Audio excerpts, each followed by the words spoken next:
Ka-journey, kabalo ba ka nga kasagaran sa mga gubat sa kalibutan, dili magsugod sa kalagot, kundi sa kwarta o power. Real to ka-journey. Kung magbasa ta history sa kalibutan, daghang gubat nga murag nagsugod tungod sa ideology, religion o politics. Pero kung imo gyud tan-awon sa lawom nga rason, kasagaran ani na ay connection sa resources, kwarta o power.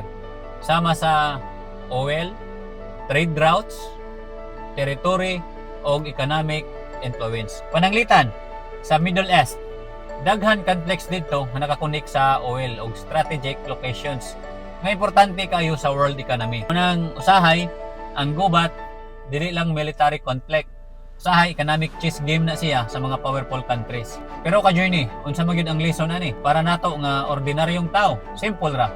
Kung ang mga nasod nag-compete sa resources o economic strength, dapat kita pod mag-focus sa pagpalig-on sa atong kaugalingon.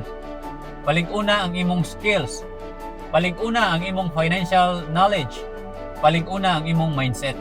Kay sa kalibutan nga puno og competition ug uncertainty, ang pinaka-importante nga asset nga imong mapundar dili lang kwarta, kundi ang imong capability. Ka-journey, remember this.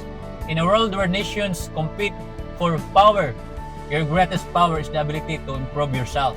Kung naka-learn ka ani nga episode, comment below.